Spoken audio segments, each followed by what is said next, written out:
So, I have always loved Kung Fu Panda 1, 2, okay, maybe not 3, but I have loved Kung Fu Panda for a long time. So when I saw that a 4th one was coming out, I was actually legitimately hyped. However, after seeing the finished product, I'm very, very disappointed.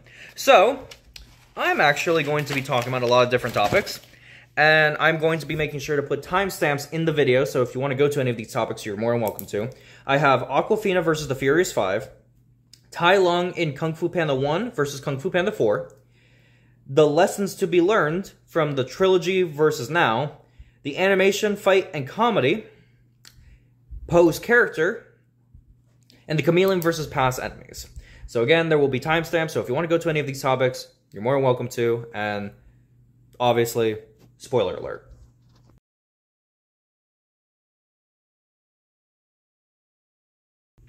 Now, first things first, when it comes to Akwafina's character, I don't know what she is, because before anyone says, oh, she's a wolf or anything, I'm just going to assume that she's a fox. Maybe she is a wolf, I don't know, but the problem is that there are wolf characters that show up in this film, and they have shown up, obviously, in past films, too, and they don't look like Akwafina's character. So, unless they're introducing a whole new breed of wolves that literally there's only one, I'm just going to call her a fox. That's just what I'm going to call her. Now, again, it could be a wolf. I don't really know, and honestly, I don't really care. But, again, that's what I'm going to call her. So, first things first.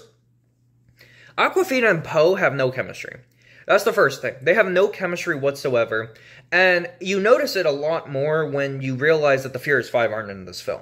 Now, here's my thing. I think the Furious 5 would have benefited this film. Greatly, actually. Because I think that having those many characters to bounce off of, especially in combat, for this Akwafina character would have been better. I think that the Furious 5 would have actually helped her character throughout the story, because then she could have individual conversations with each of these people, and you get to slowly learn a little bit of her backstory over time as she trusts each one of the 5 and Poe with a different aspect of her history. And over time, we get to put the pieces together like a little mystery. I would have liked something like that, but instead they took the Furious 5 out for Akwafina. Was it worth it? Hell fucking no. Because there's no chemistry between Poe and this, this character, and by the end of the film, when they're friends, you don't really believe it. You don't really trust it. There were points in this film where if, it was trying to convey, oh, they're getting closer, ooh, but, I didn't really believe it. I just didn't. When I watched it, I was like, okay, I guess, but, it didn't feel earned. It didn't feel organic. And her backstory is legitimately ass. It is the most bare bones thing. And it's literally, I'm a thief because I'm starving. I'm a thief because I'm hungry. And I was taken in by a wealthy benefactor who helped raise me and took care of me, and now I'm loyal to them. It's trash. And it's so fucking corny and cheesy. There's nothing new to the table about this backstory. This backstory sucks. And the thing is, this comes from a franchise where they do really good with their backstories. Look at Tigress, for instance. That's just one character I'll mention. Tigress is a character who wanted love at a young age, but was rejected it. She was pushed away from ever having love or affection given to her by the people that she looked up to. Because of Tai Lung going nuts, Shifu was like, I can't really give that same love and affection and admiration to someone else. They might turn out to be like him. So he becomes more rigid and tough. And so, he ends up treating Tigress that way, which makes her a more hardened character. That's a very interesting character for both Tigress and even Shifu. But then you get this character and it's like, yeah, I was starving, so I stole. Okay, cool. A lot of characters have done that. You're no different than Aladdin. So yeah, it's just... And again, there are other thief characters who steal for their well-being or the well-being of others. Robin Hood is another one, but again, Aladdin's the first one that came to my mind. Not to mention, she doesn't really do anything in the course of the film that really makes her really be like, oh yeah, I should be the Dragon Warrior. Honest to God, there's nothing that really clicks with it. When they start talking about how she should be the Dragon Warrior, I don't really see why.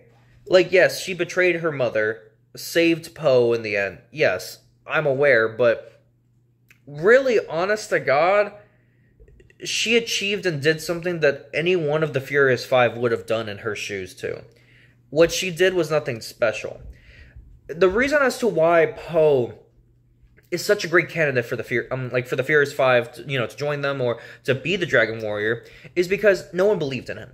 When everyone turned their backs on him and told him, basically, you're worthless, you're trash, you don't deserve to be here, he believed it. And so he took that belief and said, I'm going to work hard to earn it.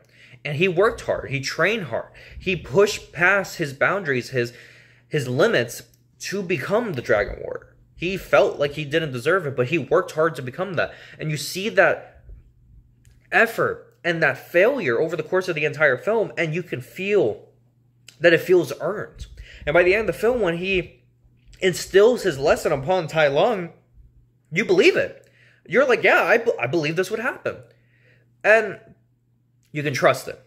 In this film, you don't really trust it when it comes to Akwafina. I don't really see why she deserves to be the Dragon Warrior over the Furious Five. I really don't. And before anyone says, like, oh, the Furious Five can't be the Dragon Warrior, why not?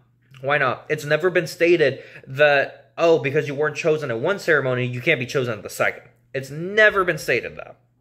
So, I don't see why Tigress couldn't be the new Dragon Warrior. Hell, everyone would have accepted that with open arms. Everyone fucking loves Tigress.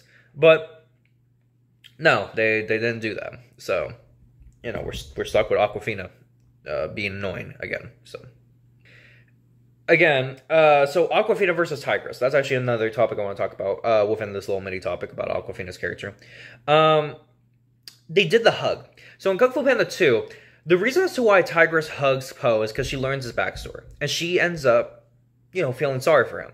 So she gives him a hug because she's trying to show him, hey, I care about you. I love you. I don't want you getting hurt. Right? It's to show that, hey, I have your best interests at heart.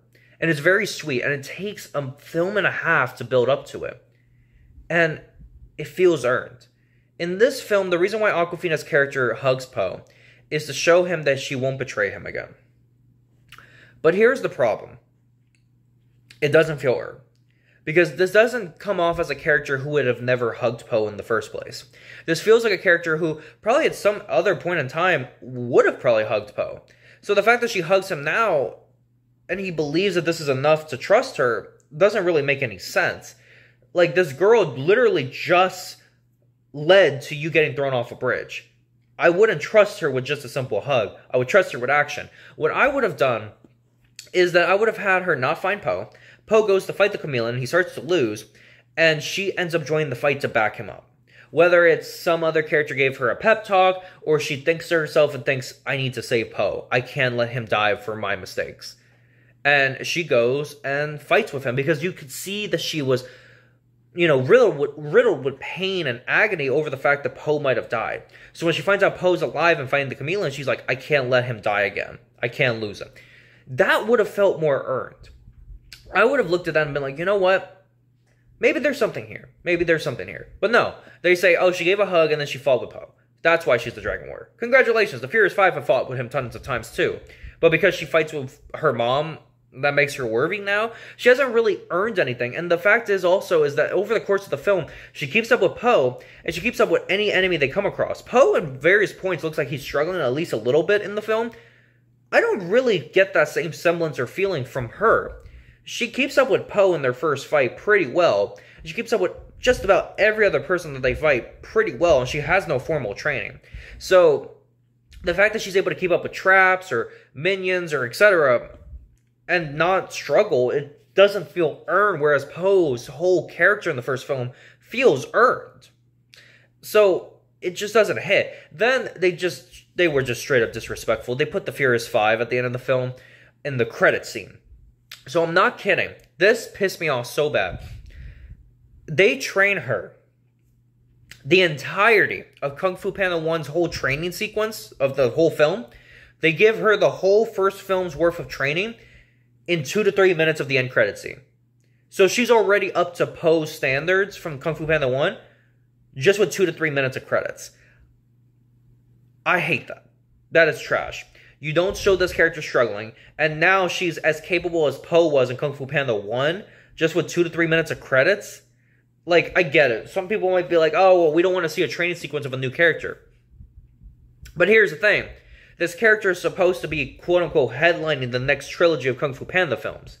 Yes, I want to see this character doing a similar character development to Po, because she needs to earn that spot like he did. And it doesn't feel like she did.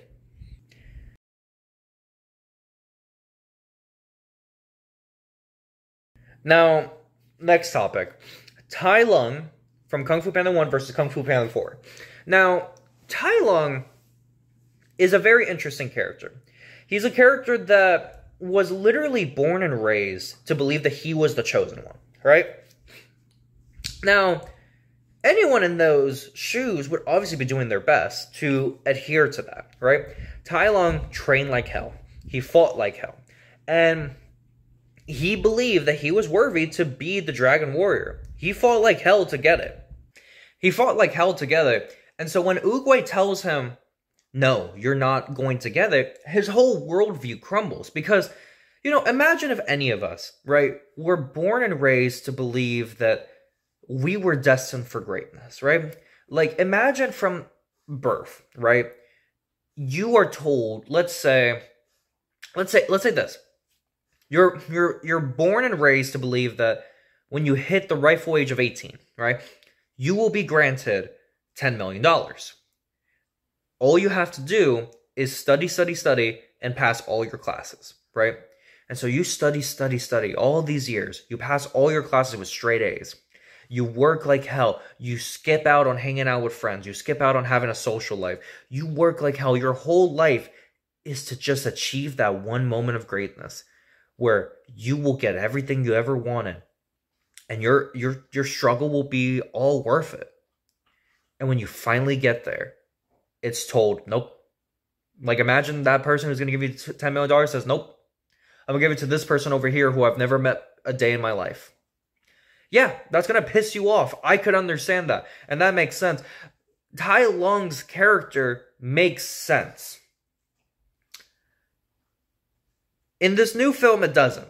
They turn him into a joke machine. It literally, every few seconds that he's on screen, he's making quips. It doesn't feel like Tai Lung. It feels like Tai Lung in name only. Now, I have a lot of problems with the fact that he was making so many jokes. I don't really have an issue with him making them, because he made them in the first film. Like, for instance, when he first formally meets Po for a fight, he's like, a panda? Really? What are you gonna do, big guy? Sit on me? Like, you know, he makes jokes, but he doesn't make them at such a rapid pace like how he does in the fourth film. And that kind of didn't sit right with me almost immediately. And another thing is that he says something and does something that I know for a fact he would never do, and neither would any of the other villains.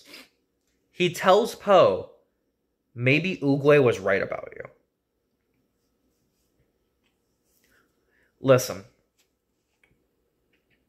I am not kidding when I say this, but a good chunk of the theater went literally like, they groaned. This was supposed to be like Poe's endgame, his Avengers endgame moment, where everyone's like, yeah, Tai Lung said you're worthy, but everyone sat there and was like, because it's not believable. It's not. If you want to say that Tai Lung thinks that Poe's a worthy successor, right? I think that could work. If anything, I think, hear me out, Tai Lung should have been the new Dragon Warrior. Now, hear me out. I know what people are going to be saying, but the whole point of the first film was that he was rejected by it. I know, I'm aware, but hear me out. Instead of making the Chameleon the villain, what you could have done is made a whole buddy cop film between Po and, you know, Tai Lung. And they both know each other's origins or whatever. They get to learn more about each other throughout the story. And you might be saying, how do you do the buddy cop? You could still maybe have the Chameleon as the villain. Maybe, I guess. I don't really know. But basically say that there's a villain threatening the spirit world. And it basically sends, like, the spirit world sends Tai Lung out to go and deal with the problem. Po confronts him, and they have to team up to take down this new threat. And over the course of the film, Po realizes, hey, there's some good to Tai Lung. Yes, there's a lot of bad, like Oogway saw, but maybe we can use him as a force for good. And it could scare the fuck out of Shifu, it scare the fuck out of the rest. They could maybe even think that he's crazy, but you can start to show a different side And you might be saying like, hey, well, Oogway said no. True, but Oogway also chose Po, and Po is supposed to make the choice now. So Po believes in second chances. He believes in redemption, whereas Oogway is more of like, you need to believe in Chi, which is fine, but Po doesn't really believe in Chi the same way that Oogway does. It's like a new generation. So you can say, hey, Tai Lung maybe risk his life some point in the film to save Po, and Tai Lung's on the verge of death. And because of that, that shows Po he's worthy. I would have preferred that over what we got. That's for damn sure. But yeah, the fact that he said Oogway was right about you, no, he would never say that.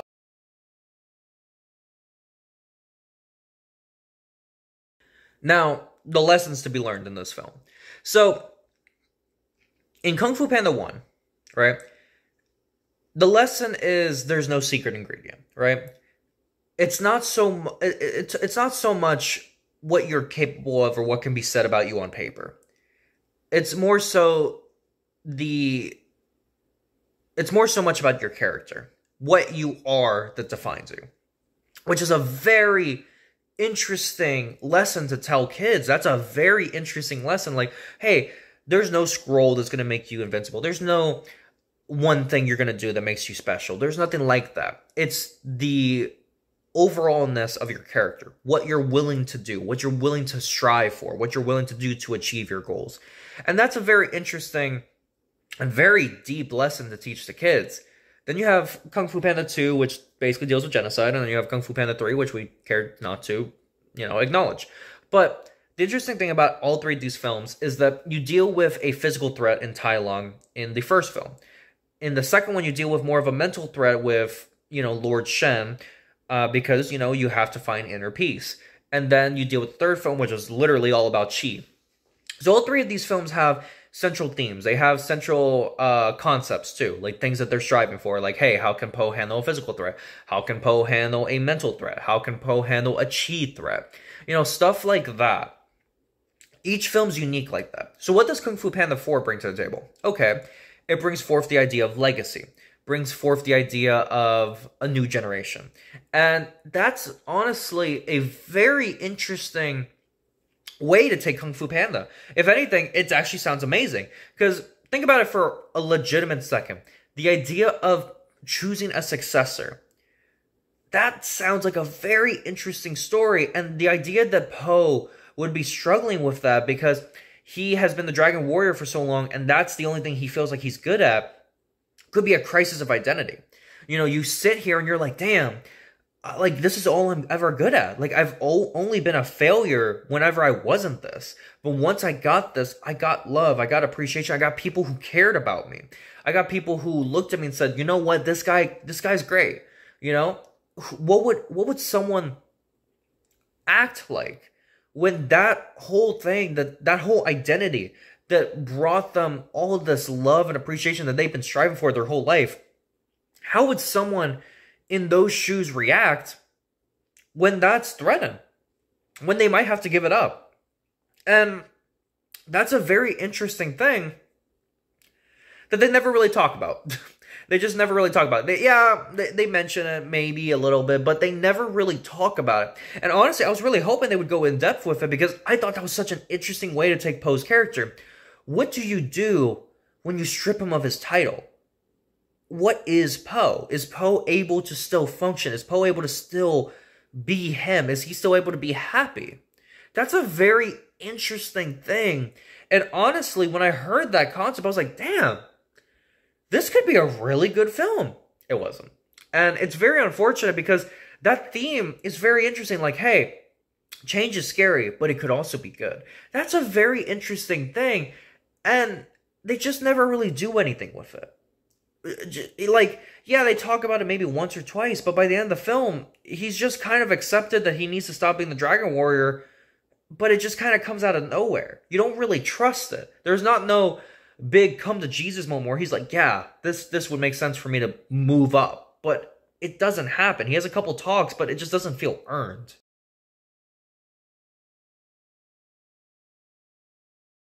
Now, this one is going to be talking about the animation, the fight, and the comedy. So, here's the thing. I don't necessarily like the animation of this film. This animation looks very cheap. When I go and watch Kung Fu Panda 1, 2, and 3, I have never thought, man, this looks cheap. This looks trash. But when I watch this film, it feels cheap. It literally feels like a made-for-TV film. And that's especially compounded by the fact of a few things. One, the first is first. The side characters, the NPCs, the characters that are around the area, whatever. I'm saying NPCs because I was playing games, but whatever. All these characters, like the side characters, the civilians, the citizens, all of them look like they came out of the straight-for-TV kind of shows. Like, if you look at the wolves, especially, for instance, they look very off. The characters on the sidelines look very off. This all looks like it was made for TV. I wouldn't be surprised if this film was originally meant to air on Peacock. And they ultimately decided, let's give it a little bit extra budget to put it in theaters. Because it really does look very cheap. I know people try to say, oh, well, the fights look really good. Not really. I'm not a big fan of the fights in this film. I think all the fights look kind of too Looney Tunesy. Like, it feels very cartoony. And don't get me wrong, I know that this is a cartoon, but in the first Kung Fu Panda and the second one, a lot of the actions have a lot of weight to them, right? Whereas, like, in the second film, he throws his straw hat, and he tries to act like it's a Captain America shield, but it acts like a straw hat. It just kind of falls, and he's just like, oh, kind of embarrassed, you know? In this film, if he were to do that, it would act like a Captain America shield. And that's the problem, is that it feels like these characters are very floaty. It feels like they're just kind of gliding from place to place in their fights, and it doesn't feel like it has any weight. This feels especially true when he's fighting the manta at the start of the film. There's like a manta ray or whatever that he's fighting, or stingray or whatever, and he literally starts doing air combos. Now, don't get me wrong, I know that there was some air combos in previous films, a little bit or whatever, and there was some kind of stretching believability in terms of weight, yes. But one thing that definitely took me out of this film that didn't really do that for the past films is when he fights the chameleon. At one point, she wraps her tongue around him and she starts punching him down like a yo-yo. Now, I know what people are going to be saying. There was a similar thing like that in Kung Fu Panda 2. Yes, when they're going down the stairs and he's in a cart and he's fighting a wolf, he sticks out his fist and the guy keeps running into the fist because of the stairs. I'm aware that it's a little comic booky, and even back then when I watched the film, yeah, it definitely kind of made me go, I don't know if I would have done that.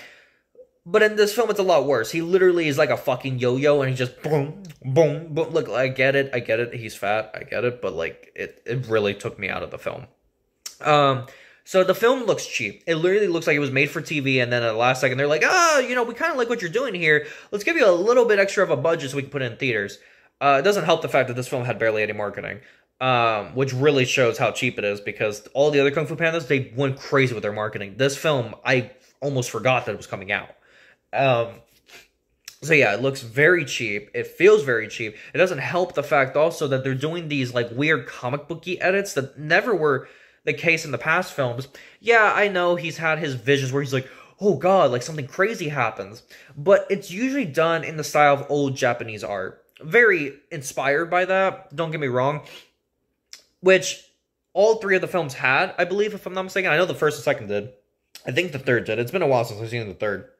But the fourth doesn't have that. It doesn't have any of that Japanese-inspired kind of flashes or art or whatever. It doesn't. Instead, it seems to be inspired by comic books. And it's very jarring. A lot of the edits seem like it would come out of Ang Lee's Hulk. And don't get me wrong, I know Ang Lee's Hulk has its fans. I even like good parts of the film. I don't like it overall, especially its editing. I think it's very choppy. But it definitely has its charm, more so than this film. And they try to do a lot of like, oh, we're going to cut down the middle, and it's going to be a blue squiggly line all over. Or, oh, two people are going to fight. We're going to have a squiggly line between them to show both of their faces and show they're ready to fight. Or when the fucking pig gang lord or whatever is about to fight, they're like, don't. Like, it's very comic booky with how they do their editing. And it comes out of nowhere because they didn't really do that in past films. So it feels very jarring and out of place. And it really took me out of the film almost every time that it happened. Now, this is going to talk about the part that made me want to walk out of the theater. This has to deal with the comedy. And the comedy in this film, I know, look, comedy is subjective. If you enjoyed the comedy for this film, hey, that's great. For me, and for the audience I was with, No one laughed once. Not even once. And the audience was about a little more than halfway filled, but no one laughed. Not once. There was not a single laughter. And listen, I was high off weed, and I still didn't laugh. If anything, it hurt to suffer through that. I wanted to leave. There's some specific points of the comedy that really took me out of the film. One is they made jokes about Poe trying to find inner peace, to meditate or whatever. Poe's already mastered it in the second film, but now they're doing character regression to make a joke. Don't get me wrong, I'll get more into that in Poe's character section. But, yeah, that kind of pissed me off. But whatever, you're going to do a joke, let's hope it's funny. It wasn't. And then another thing that took me out of the film almost immediately, the first time it happened, and I almost walked out, was when Poe started having inner voices. And they started showing up as little heads all over around him, talking to him, all having different characters, essentially. Like if he's Deadpool. Yeah, no, I don't want that. I don't want Poe to become Deadpool. That's not what I go to Kung Fu Panda for. Deadpool is Deadpool. Kung Fu Panda is Kung Fu Panda. I wish they would take it back to the roots of 1 and 2 where they took their story seriously, because now this is a fucking joke. This is literally just a fucking joke. And it's depressing because I love Kung Fu Panda. Kung Fu Panda is in my top 3 favorite DreamWorks franchises. First being Shrek, then Kung Fu Panda, and then Megamind. Don't get me wrong, How to Train Your Dragon is definitely number 4, but those are just my 3 because those are just what I love. Kung Fu Panda 1 and 2 are definitely some of my favorite animated films. So to see what they did with 4, where they're just like, oh yeah, Poe's crazy, he's basically like Deadpool now. And then they do it to Shifu. He does the voices too in his head, and it's like, no, I don't want this. And then they do the angel on your shoulder thing, and it's like, I don't want that. I really don't want that in my Kung Fu Panda. And it took me out of the film so bad. I was about to walk the fuck out.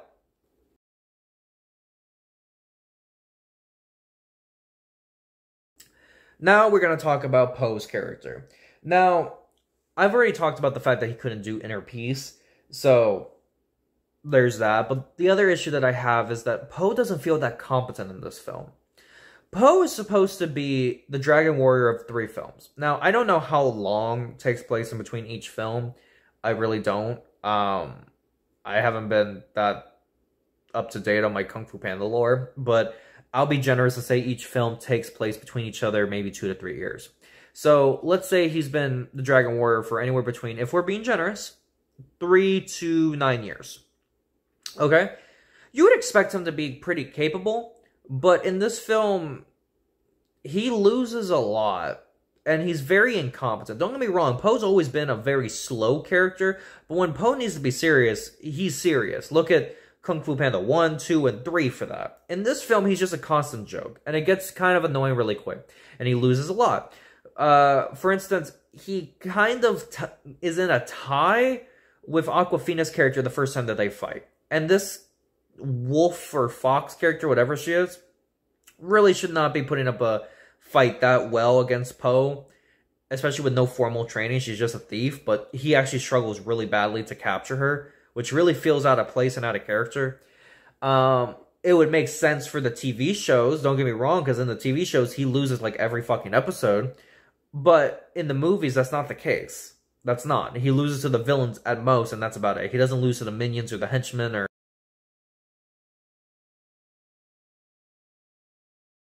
the side characters. Maybe occasionally Tigers, but again, it's not like that. So he struggles to beat Akwafina's character, which feels very out of place and out of character, especially for someone who should be the Dragon Warrior for around 3 to 9 years, at least.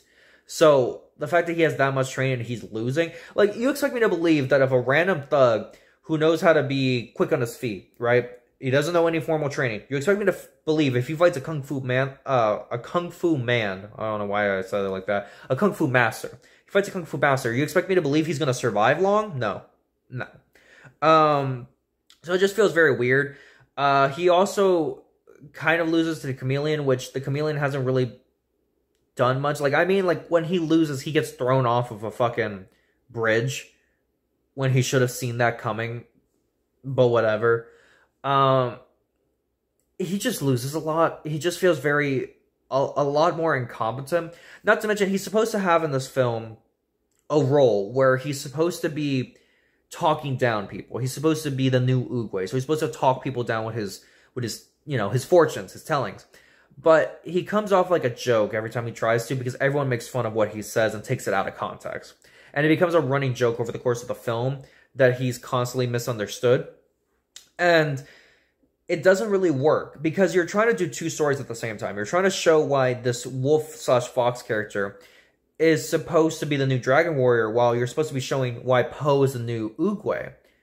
But neither one of them really seem to earn that role by the end of the film. You don't really believe it because Po doesn't really talk down any of his fights except maybe one. And the wolf girl doesn't really show, or the fox girl doesn't really show why she should be the Dragon Warrior over anyone else, especially like someone like Tigress. So by the end of the film, both of them don't really feel like they deserve their new roles. Neither one of them feel like they've earned it, but we're supposed to believe that they have because they bonded.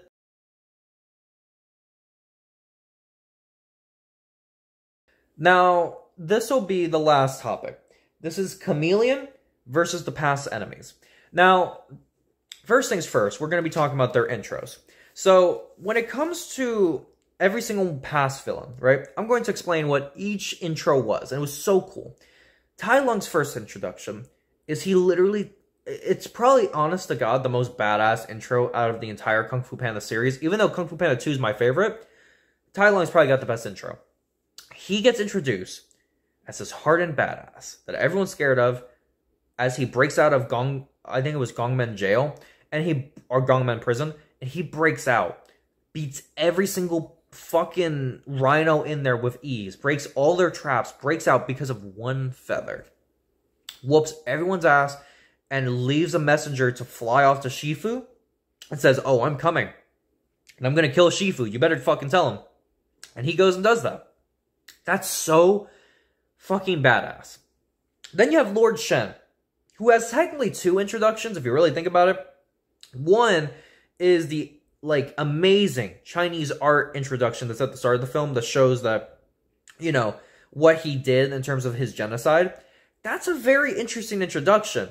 And that alone would be enough to show this character he means business. He's very deadly. But they go one step further, and they show him going toe-to-toe with not one, not two, but 3 Kung Fu masters. And then he kills one with his invention of gunpowder and a cannon. That's an insane introduction. Both of those introductions for Shen are fucking amazing. And then you get to Kai, which... in my opinion, Kai's should feel the most impactful, but it feels the most lazy out of the original 3. He beats Oogway in the spirit world and captures him and steals his power. I get that should be the most threatening, but it's not. But it's still a badass introduction. Like, no one has ever been able to best Oogway, but this guy has. So it does put a sense of dread, like, how the fuck is Po supposed to be able to beat this guy if Oogway couldn't? Like, Oogway's better than everyone. So all 3 of those have really interesting and engaging introductions. So what does the Chameleon have? None of that. She turns into a minion, she shows up, she scares everyone, and she kicks someone down a flight of stairs. And then she threatens the others and says, "If you piss me off, I'll throw you down a flight of stairs too." Her introduction isn't scary because what is she going to do to Po? "Oh, I'm going to throw you down a flight of stairs too."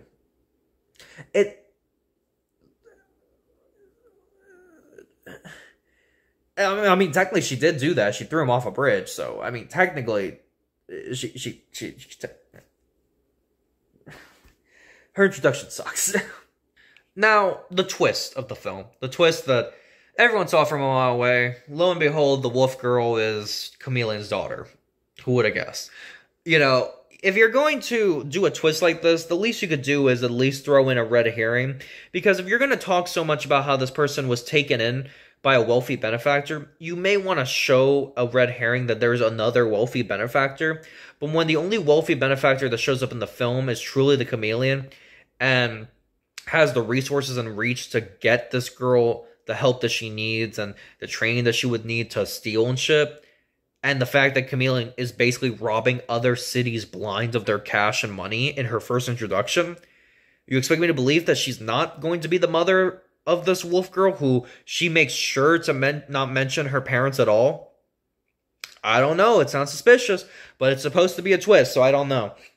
Then her fight scenes. What fight scenes? She, in the entire film, let me think. In the entire film, yeah, she only has 2 fight scenes. And they both happen right next to each other. The first fight scene is, because she doesn't fight Tai Lung. I know what people are going to say, well, what about when she fights Tai Lung? She doesn't fight Tai Lung. She just zaps him of his power, throws him in a cage, and it's done. Whatever. So, her fights are the first one with Poe, where she turns into him, and he's like, I gotta kick my own butt or whatever, right? And she fights him. And that's fine, whatever. That's a fine enough fight. I don't like the yo-yo mechanic or whatever. That feels very Looney Tunesy, whatever. But eventually she beats Poe. And then the second fight is she fights her daughter. Thematically, I like the idea of Akwafina's character fighting the Chameleon. It makes sense. You've raised me to be this hardened criminal. You've raised me wrong. You've turned me against the world when really I should have been with the world. It would have been an interesting thing because you could have new philosophies, right? The philosophy she adopted from Poe versus her old philosophy. Thematically, it makes sense for her character, but it's not executed well at all. One, they barely talk about their past. They barely talk about their history. They barely have any flashbacks together. They don't really address it. It's almost as if it almost feels when you're watching this fight between mother and daughter, it almost feels like it could be a random henchman fighting the Chameleon. It doesn't feel like it has any weight to it, when really we should be feeling the weight of, wow, this is mother versus daughter. Like, this is a very serious thing. You don't really feel the weight that you're supposed to feel. So I'm sitting here like, okay, why should I care? And the thing is, I don't care. I really don't. I'm watching this mother and daughter fight, and I really should care, but I don't. I don't. And they don't really orchestrate the fight like if it is supposed to be a real mother and daughter fight. And then, of course, how the Chameleon gets defeated is easily the most bullshit and dumbest thing in the entire franchise.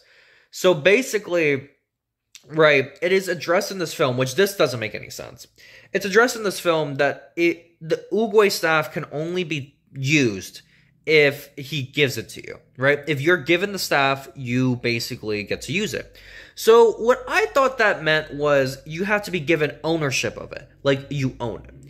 That's not really the case. They kind of establish at some point in the film when Poe is captured that him just simply asking you to borrow it for a sec to use it is enough for you to claim ownership of it. I don't agree with that. I think that's stupid. And they kind of just play hot potato with the staff for a little bit of time. It's kind of dumb.